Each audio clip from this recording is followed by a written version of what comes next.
You made it through the month of September with this group. And I'm going to just say it just like that. You made it through the month.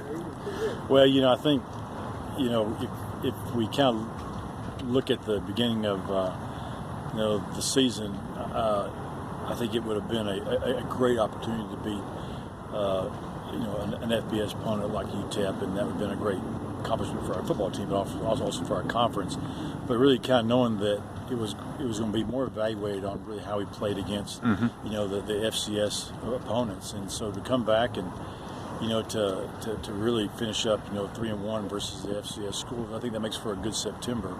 I think obviously now things are starting to shape up a little bit as the next few weeks in October, where some really key games that are going to decide when the month of November comes, really which ones are the ones that are going to divide the playoff teams from the non-playoff teams. And so, we're in a little run here with 2 games on the road and come back with a big home game against Southeastern Louisiana that really are going to be kind of a real indicator of where our season plays out in the latter half.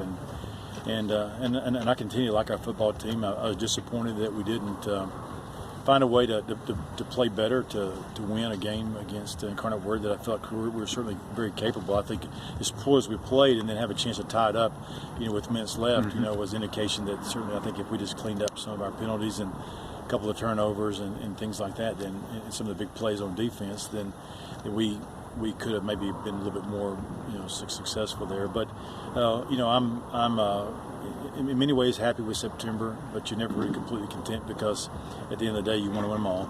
But, I think it's really important for us to come back and get a win on the road. I think wins on the road in our conference are huge because, every team's got a pretty good home field advantage. And so when you can kind of steal a road win, you've done something that is harder for the teams in our league to do. And we have an opportunity this week to do that. And I'm really pretty confident about the way our kids match up. I know this is going to be a tough game. I think Abilene is a really good team. I think they've already shown that. And I think Coach Durrell does a really good job coaching this team. I think they play hard. They're tough.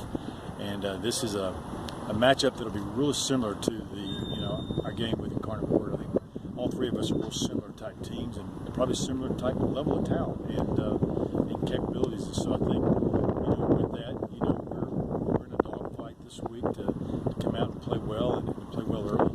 And if we do that, then I think we get the momentum on their home field. It'll make a huge difference in terms of winning that ball game. Other than just nicks and bruises, nothing serious and all that you so far? Yeah, we came out of the game pretty healthy there, and Drayshawn Manyweather broke, fractured one of his fingers against Texas Southern and missed, and that was a big component of our offense. Obviously, he didn't play, and some people say, well, if we had Drayshawn, we'd have really been better. Well, yeah, but it's next up, and I thought Ian Beek ran the ball really, really well. So you really can't evaluate those things, but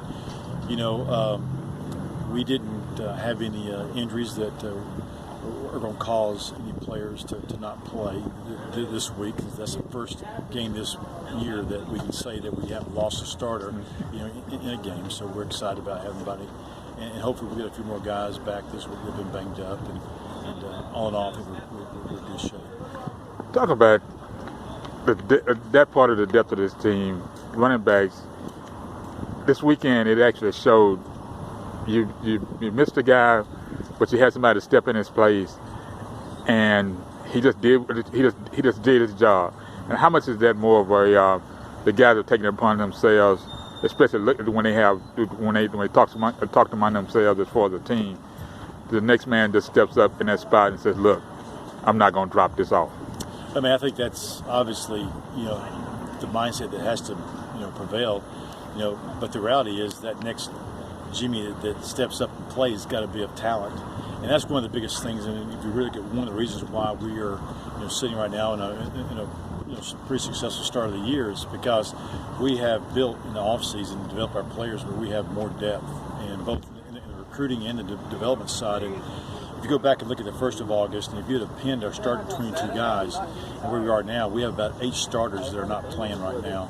And for us to be able to absorb 8 guys, in which about 4 of those are out for the year now, to lose that kind of number of starters and to be playing pretty well, it shows that next guy up has played pretty well for us. And sometimes you're never going to really maybe know the impact of a guy like Drayshawn or Taylor Holmes, an outside linebacker, getting hurt, or Corey Miller, a corner, because those guys are huge, entities, within your football team.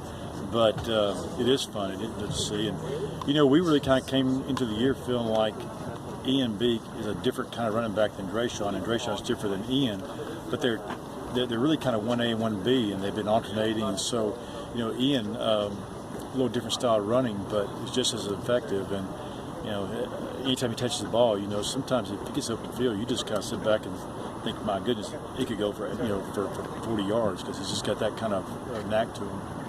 I talked to Gino today. Hadn't talked to him all season.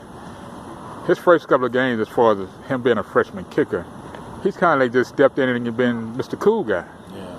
Well, I think I think we had about 40,000 people at UTEP, and it was a pretty active, loud crowd, and it's his first college game, and there's not too many freshmen that aren't going to be a little bit nervous there, and so although he made some good kicks there at UTEP, he missed the extra point and the field goal, but it's really how quickly he's settled in now, and he's really hit the ball well. You look at the last 3 weeks, and he's hit 50-plus yarders now, and a pair of long 40 yards, and I think those are good numbers even beyond college to hit. And I think we're seeing a guy who has a lot of leg talent, but he's now kind of settled in, and his confidence is high, and I think it's just such great confidence for me as a head football coach, because I know that offensively, as soon as we cross that 35-yard line, we're in Gino's land. So that's what you call it now. Yeah,